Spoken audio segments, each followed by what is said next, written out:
मोमिन के दिल की है सदा मुस्लिम पर्सनल्लाह,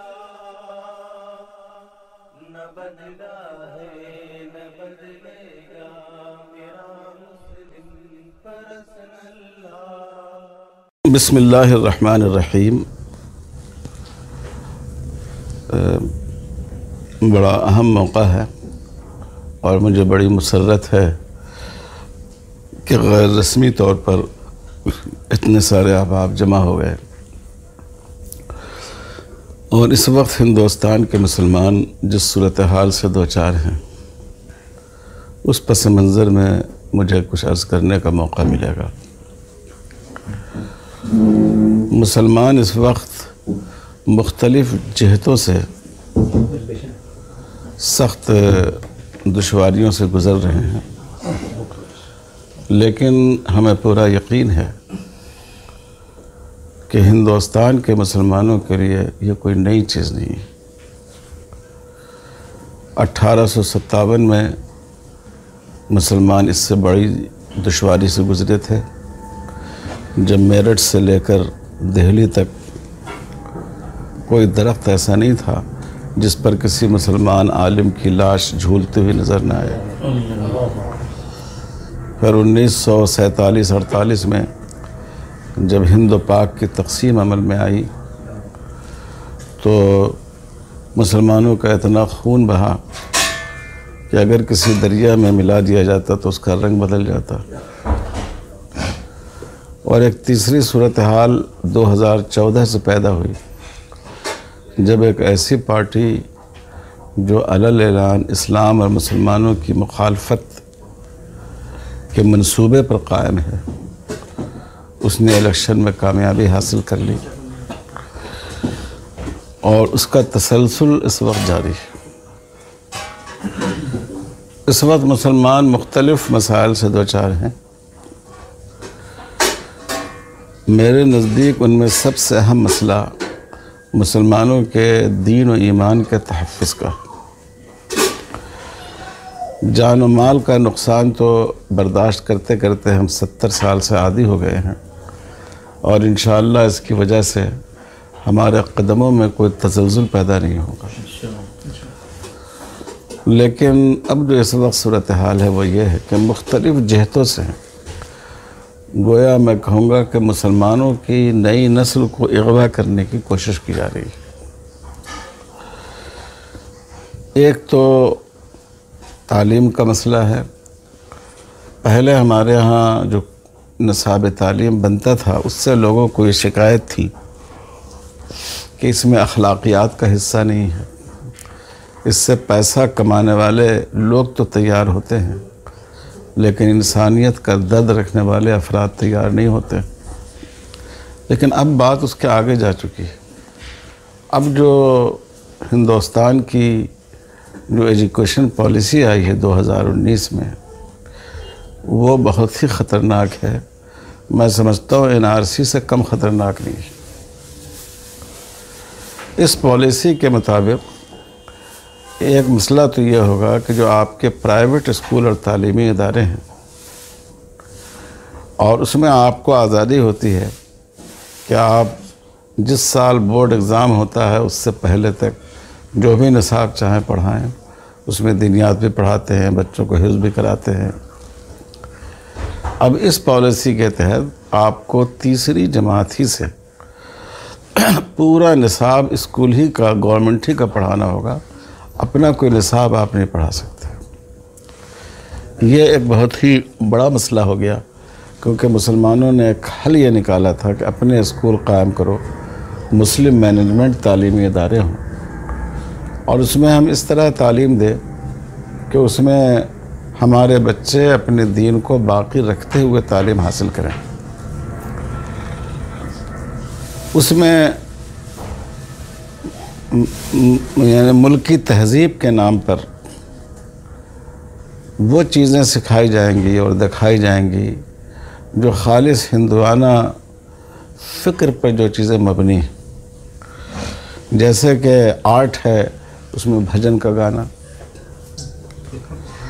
जैसे हिंदुस्तान की तारीख़ है उसमें जो हमारे हिंदू देवी हैं, देवता हैं, राजा हैं, उनके मामले को इस तरह नुमाया करना कि गोया ये तारीख़ के मुसल्लम वाक़यात हैं। उसमें बच्चों में यह मिजाज बनाया जाएगा कि अगर तुमको तालीम अच्छी हासिल करनी है, मार्क्स अच्छे लाने हैं, तो आपको चाहिए कि आप सरस्वती जी की पूजा करें। ये तालीम की देवी हैं, एजुकेशन की देवी हैं। अगर आप चाहते हैं कि आपको जॉब हो, रोज़गार अच्छी हो, अच्छा मिले, तो लक्ष्मी देवी, उनके सामने आप प्रार्थना करें। अगर आप चाहते हैं कि आप ताकतवर हों, तो ये दुर्गा जी हैं, ये ताकत की देवी हैं।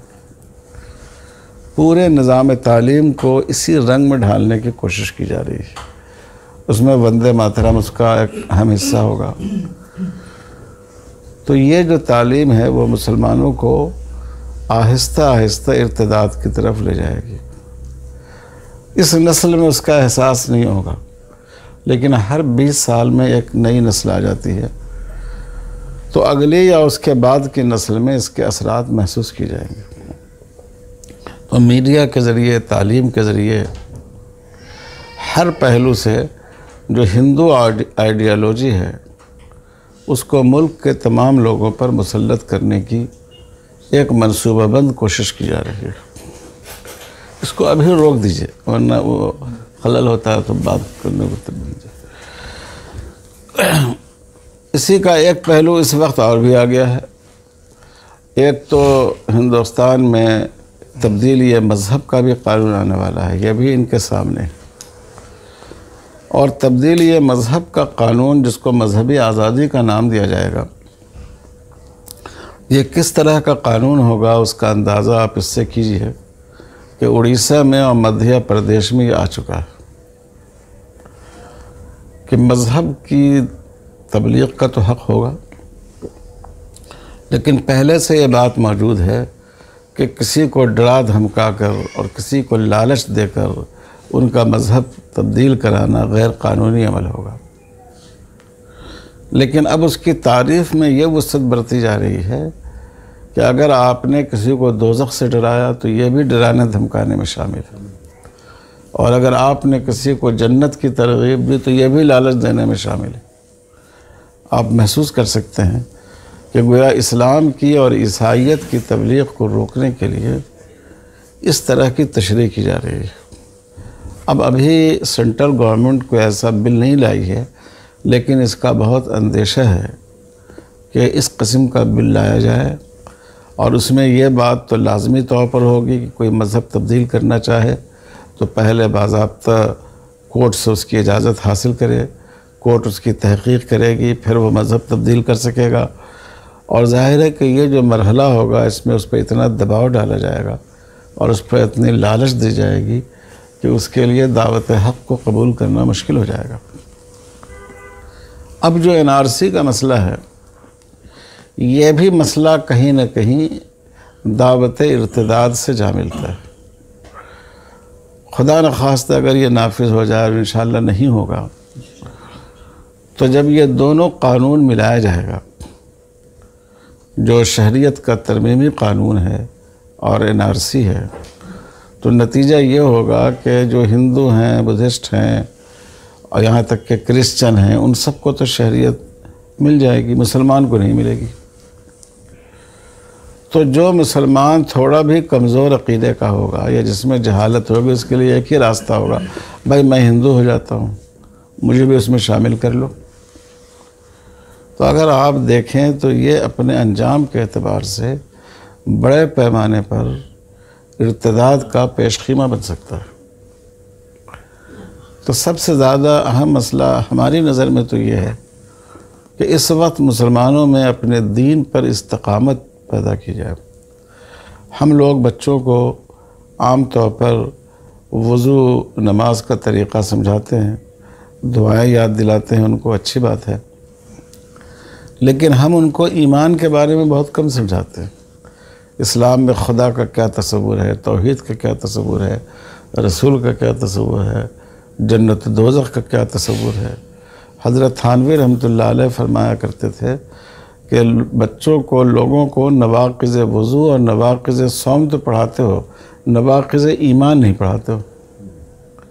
आज ये सूरत हाल है हिंदुस्तान में कि पहले कोई मुसलमान लीडर भी हो तो किसी मूर्ति वगैरह के सामने जाकर वो हाथ जोड़ने से वो झिझकता था, उसको शर्म महसूस होती थी।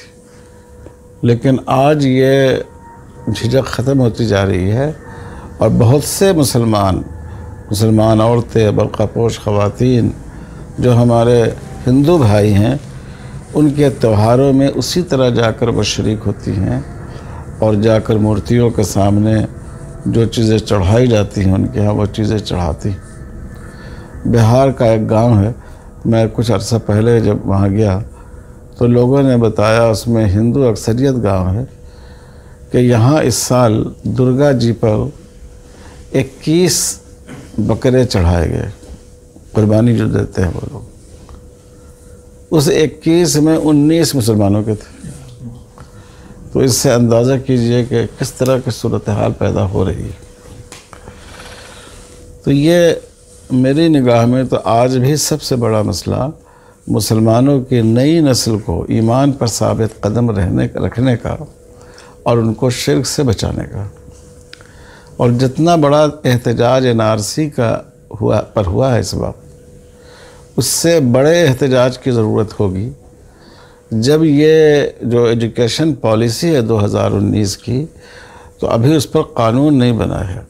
अभी गवर्नमेंट ने पॉलिसी तैयार की, उसको नेट पर डाल दिया, लोगों से कहा आप अपना ऑब्जेक्शन दाखिल कीजिए। अब बहुत से लोगों ने दाखिल किया होगा, हम लोगों ने भी कई लोगों से दाखिल कराया, लेकिन जब उसको कतईयत देंगे वो और कानून किस शक्ल में उसको पेश करेंगे उस पॉलिसी को पार्लियामेंट में, तो इससे पहले 25 साल पहले एजुकेशन पॉलिसी बनी थी, अगले 25 साल फिर यही निज़ाम चलता रहेगा। उस वक्त ज़्यादा शदीद एहतजाज की ज़रूरत होगी, क्योंकि उस वक्त तो मुसलमानों के नई नस्ल के ईमान को बाकी रखने या उससे हाथ धो लेने का मसला पैदा होगा। अल्लाह ताला हम सब की हिफाजत फरमाए। इस वक्त जो दूसरा अहम मसला है, वो मसला इस वक्त NRC वाला आ गया है, और NRC से जुड़ा हुआ मसला कानून शहरियत में तरमीम का मसला है। चूँकि हमारे दस्तूर का सबसे अहम हिस्सा है जो फंडामेंटल राइट्स का है, बुनियादी हुकूक़ का चैप्टर है, कि पार्लियामेंट भी उसमें कोई तब्दीली नहीं कर सकती, सुप्रीम कोर्ट भी उसमें कोई तब्दीली नहीं कर सकता। तशरीह गलत कर ले तो कर ले, लेकिन उसके किसी दफ़ा का इनकार नहीं कर सकता। तो उसकी दफ़ा 14 और दफ़ा 15 इस बात को ज़ाहिर करती है कि तमाम शहरियों को वह मुसावात हासिल होंगे, किसी को किसी पर इम्तियाज़ हासिल नहीं होगा। दफ़ा 25 वो मज़हब पर अमल करने से मुतल्लिक़ है, दफ़ा 29-30 वो तालीम के हक़ से मुतल्लिक़ है अक़लियतों के, लेकिन दफ़ा 14 और 15 ये तो गोया दस्तूर की रूह है। तो अब तक हिंदुस्तान में कोई ऐसा कानून नहीं बना पार्लियामेंट के ज़रिए जो मज़हब की बुनियाद पर लोगों में तफरीक़ करता हो। एक आप रिज़र्वेशन के मसले को कह सकते हैं कि जो रिज़र्वेशन है तो वो रिज़र्वेशन असल में रखा गया हिंदुओं के लिए, बौद्धों के लिए, ये कहकर के उनके यहाँ समाजी नाबराबरी पाई जाती है, मुसलमानों के यहाँ नहीं पाई जाती है। लेकिन वो भी पार्लियामेंट से पासशुदा नहीं है, वो सदर जमहूरिया डॉक्टर राजेंद्र प्रसाद के आर्डिनेंस पर मबनी है। और वो चल रहा है कि रिज़र्वेशन जो होगा वो मुसलमानों के लिए नहीं होगा, मज़हब के आधार पर नहीं होगा, मज़हब की बुनियाद पर नहीं होगा। तो उसकी भी उन्होंने एक तावील की कि ये रिज़र्वेशन जो हम हिंदुओं को दे रहे हैं वो मज़हब की बुनियाद पर नहीं दे रहे हैं, समाजी तफावत के तसव्वुर की बुनियाद पर दे रहे हैं। और मुसलमानों के यहाँ मुसावात का तसव्वुर है, समाजी ऊंच नीच का तसव्वुर नहीं है। लेकिन ये जो कानून है, ये पहला कानून है कि जिसको मुसलमानों और गैर मुस्लिमों की तफरीक़ पर मबनी ये कानून है। और जो हमारे वज़ीर दाखिला हैं जब इसको बयान करते हैं तो ऐसा लगता है कि जैसे उनका सीना बुग़्ज़ से भरा हुआ है कि फ़लाँ का कुछ नहीं होगा, फ़लाँ का हिंदुओं का कुछ नहीं, फ़लाँ का कुछ नहीं होगा। और शायद उनको मुसलमानों का नाम लेना भी गवारा नहीं था, तो दूसरे पहलू को भी नहीं कहा कि मुसलमानों के साथ ऐसा होगा। तो जाहिर है इस कानून पर, हुकूमत पर तो अफसोस है ही, लेकिन उससे कम अफसोसनाक रवैया अपोजिशन का नहीं है। कई अपोजिशन पार्टियाँ जो इस वक्त मुखालफत कर रही हैं उसकी, वो राज्यसभा में उसकी तायीद कर चुकी हैं।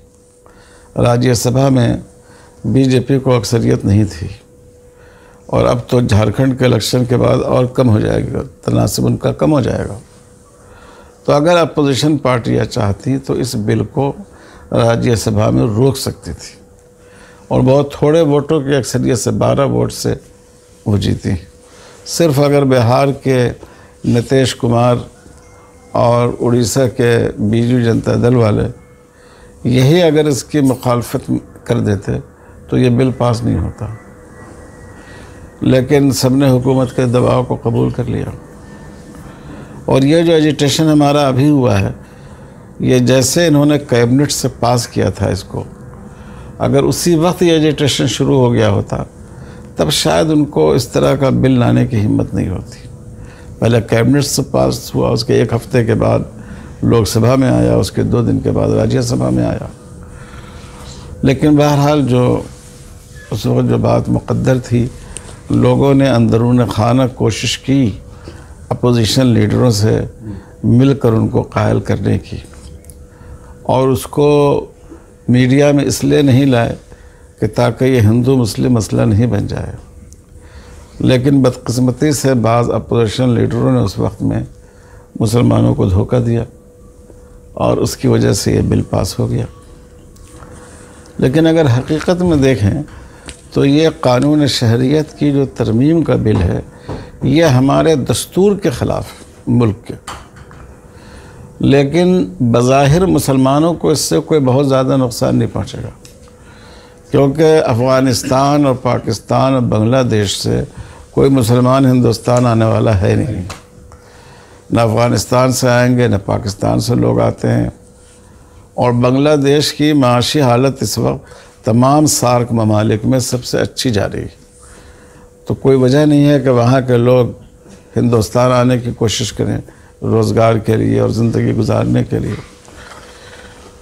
तो इससे कोई बहुत बड़ा नुकसान नहीं पहुँचेगा। लेकिन जब हम उसके साथ NRC को जोड़ देते हैं तो फिर तो क़यामत का नुकसान हो जाएगा, क्योंकि जो लोग के अपनी शहरियत का सबूत गवर्नमेंट के मेयार के मुताबिक नहीं पेश कर सके और वो गैर मुस्लिम हों, तो उनको बैकडोर से शहरियत दे दी जाएगी, और जो मुसलमान हैं वो शहरियत से महरूम रह जाएंगे। तो उनके लिए कोई वतन ही नहीं होगा, बेवतनी के शिकार हो जाएंगे वो।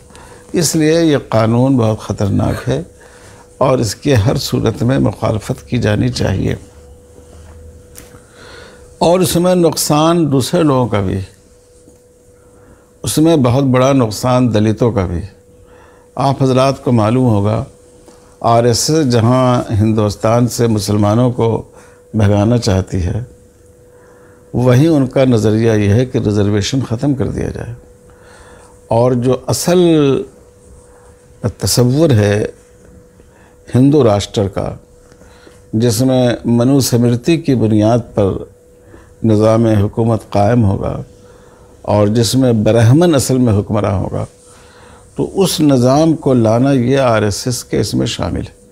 चुनांचे ये जो गुरु गोवालकर हैं, उन्होंने भी रिज़र्वेशन के ख़िलाफ़ बाज़ाब्ता अपनी किताब में लिखा है, किताबों में उसको तहरीर किया है। अब ये है कि RSS वाले अपनी किताबों के नए एडिशन में से बहुत सी चीज़ों को छांट रहे हैं। मनुस्मृति के मुताबिक निज़ाम हुकूमत कायम हो, ये भी उनकी किताबों में मौजूद है। तो इसमें उनको भी बहुत नुकसान होगा, क्योंकि अगर एक आदमी को शहरियत से निकाल दिया गया तो अब पहले तो मसला ये होगा कि 5 साल के बाद उनके लिए शहरियत का फ़ैसला हो सकेगा, जो 5 साल से रह रहे हों। फिर उसमें ये अंदेशा जाहिर किया जा रहा है, जो अभी चंद्रशेखर आज़ाद ने कहा कि जो सहूलतें उनको इस मुल्क के दलित शहरी के हैसियत से हासिल थीं, वो तमाम सहूलतें उनकी ख़त्म हो जाएंगी। अब जब वो दोबारा शहरी बनाए जाएंगे तो एक आम आदमी की हैसियत से बनाए जाएंगे, उन सहूलतों के साथ नहीं बनाए जाएंगे। तो ये उनके लिए एक बहुत बड़ा नुकसान होगा। इसी तरह हिंदुस्तान में एक बहुत बड़ी तादाद खाना बदोशों की है। तकरीबन जो ये ट्राइब्स हैं, कबायली लोग हैं, उनमें 15% खाना बदोश हैं। उनके पास तो कोई सबूत ही नहीं है, न पासपोर्ट है, न आधार है, न कोई ज़मीन है, न जायदाद है। तो ये लोग भी उसकी लपेट में आ जाएंगे। तो इसलिए इस कानून का नुकसान तो मालिकार सबको पहुँचेगा। और जो हमारे हिंदू नौजवान हैं इस वक्त, वो इस एहतजाज में पूरी क़ुव्वत के साथ इसलिए शरीक हैं कि वो कहते हैं कि हमको तो अभी जॉब नहीं मिल रही है।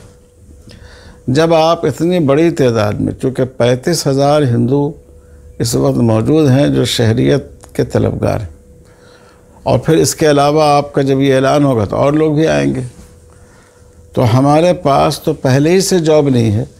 जब इतने सारे लोगों को आप शहरियत दे देंगे तो हमारे यहाँ क्या हालात बनेंगे। तो ये कानून मुसलमानों के लिए तो बहुत ही नुकसानदेह है, लेकिन मुल्क के दूसरे तबक़ात के लिए भी ये कुछ कम नुकसानदेह नहीं है। पहले से भी हालांकि हिंदुस्तान के दस्तूर में इसकी गुंजाइश रखी गई थी, और उसमें लेकिन वो मज़हब की बुनियाद पर नहीं था। जो लोग अपने मुल्क में मज़लूम होंगे और उनको हमारी मदद की ज़रूरत होगी, हम उनको पनाह देंगे। अगर आज भी हुकूमत इस तरह का कानून बनाए कि किसी भी मुल्क में जो मज़लूम होंगे और हम समझेंगे कि उनको हमारी मदद की ज़रूरत है, हम उनको अपनी शहरियत देंगे, तो उस पर किसी को एतराज़ नहीं होगा। लेकिन हुकूमत ने बिल्कुल फ़िरक़ावाराना रंग पर यह शहरियत बिल बनाया, ये सोचकर कि हिंदू अक्सरियत इसकी तायद कर देगी और हमारा वोट बैंक भी बढ़ जाएगा, और साथ ही साथ इसको पास कराने में दुश्वारी भी नहीं होगी। तो ये बहुत ही ख़तरनाक किस्म का कानून है।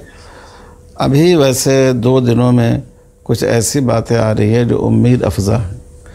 जैसे बीजेपी के तर्जुमान ने यह बात कही है कि NRC का तो अभी मेयार ही मुकर्रर नहीं हुआ है, और हो सकता है अगर ये हो तो जो पहले से लोगों के पास शहरियत की शनाख्त के डॉक्यूमेंट हैं, जैसे पासपोर्ट है, आधार कार्ड का भी नाम लिया है, इलेक्शन कार्ड का नाम लिया है, पैन कार्ड का नाम लिया है, कि इन्हीं की बुनियाद पर इनको शहरियत मिल जाए, और जिन लोगों के पास न हो उनके लिए सबूत पेश करना पड़े। तो ये इधर का डेवलपमेंट है इसमें, और इसको हम लोग एक मुस्बत चीज़ ले सकते हैं। बहरहाल इस एहतजाज में मैं समझता हूँ कि बहुत खुशी की बात यह है कि इतनी हिकमत अमली के साथ अब तक मुसलमानों ने एहतजाज नहीं किया, कि अब तक इस मसले को मुसलमानों ने बीजेपी की कोशिशों के अलरग़म हिंदू मुस्लिम मसला बनने नहीं दिया। और ये बात भी अच्छी हुई कि मुस्लिम तंजीमों ने, जमातों ने, शख्सियतों ने मदद तो की, लेकिन पीछे रहकर आगे जो हिंदू लीडर थे या जो स्टूडेंट्स लीडर थे उनको सामने रखा। तो उसकी वजह से ये मामला, उस मामले को वो रंग नहीं दिया जा सका जो रंग के वो लोग देना चाहते थे। इन हालात में हम मुसलमानों के लिए जो वहाँ करने का काम है वो ये कि एक तो हम अपनी आवाज़ में इत्तेहाद पैदा करें, ये बहुत ज़रूरी है। दूसरी बात यह है कि अब हिंदुस्तान में कौमी पार्टियाँ कमज़ोर पड़ रही हैं, रीजनल पार्टियाँ ताकतवर हो रही हैं, और बीजेपी चाहती भी यही है कि कोई नेशनल पार्टी उनके मुकाबले में नहीं रहे। लेकिन ख़ुद बीजेपी भी ये मकाम हासिल नहीं कर सकी कि तन्हा अपनी ताकत से वो हुकूमत बनाए। उसके हलीफ़ों की तादाद कांग्रेस के हलीफ़ों से कम नहीं। तो ये जो छोटी छोटी रीजनल पार्टियाँ होती हैं, इनसे अपने ताल्लुक़ को उस्तवार करना ज़्यादा आसान होता है, क्योंकि मकामी मफादात पर उनकी नज़र होती है, वोट पर उनकी नज़र होती है। तो हर सूबे में अगर मुसलमान वहाँ की जो रीजनल पार्टियाँ हैं, मकामी पार्टियाँ हैं, उनसे अपने राब्ते को मजबूत करें और उनसे हम अपने आप को मुंसलिक हों, उन पर अपना प्रेशर डाल सकें। और दूसरी ज़रूरी बात यह है कि इस वक्त हिंदुस्तान में हिंदुओं और मुसलमानों के दरमियान गोया एक दीवार खींच दी गई। आपको अंदाज़ा होगा, मुसलमानों का महल्ला अलग, गैर मुस्लिमों का महल्ला अलग, मुसलमानों की दुकानें अलग, गैर मुस्लिमों की, तालीमी अदारे दोनों के अलग, यहाँ तक कि अब हॉस्पिटल दोनों के अलग। इसको हमें चाहिए कि आबादियों का अलग होना तो एक वहाँ की ज़रूरत है, जो बार बार फसादात वगैरह फूटते हैं, लेकिन हमें गैर मुस्लिम भाइयों से मुख्तलिफ़ सतहों पर अपने ताल्लुक़ात को बेहतर बनाना चाहिए और ख़ुद बढ़कर इसको करना चाहिए। हम मुश्तरक प्रोग्राम रख कर, अपने यहाँ उनको दावत देकर, मदऊ करके, ईद में, बकरीद में और मुख्तलिफ़ रमज़ान मुबारक में इफ्तार की मुनासबत से, और हम अपनी जो ख़ानदानी तक़रीबात होती हैं, शादी ब्याह, इसमें जैसे हम मुसलमानों को बुलाते हैं, पड़ोस के हिंदुओं को बुलाएं और उनके दरमियान खिदमत खल्क़ का काम करें, तो ये ताकि जो उनकी कोशिश नाकाम हो, क्योंकि वो 70 साल की कोशिशों में इस पर कामयाब हो गए कि उन्होंने दोनों तबके को बिल्कुल एक दूसरे से दूर कर दिया। और जब हमारा ताल्लुक़ किसी गिरोह से नहीं होता है तो हमारे बारे में जो भी बात कही जाती है उस बात पर उनको यकीन हो जाता है।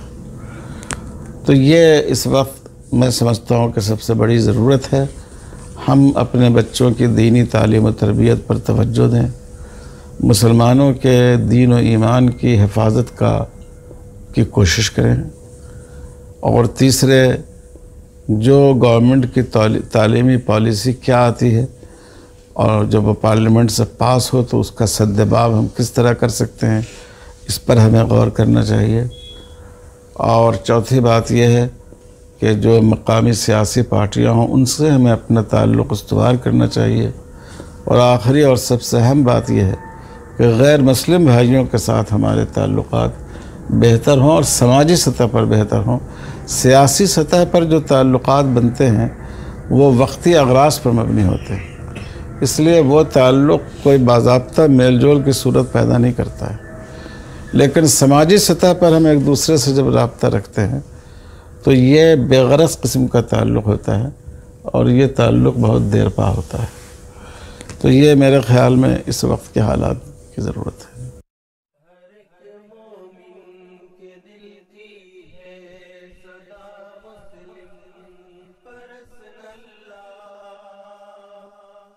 न बदला है न बदलेगा मेरा मुस्लिम पर्सनल हर एक मोमिन के दिल की है सदा।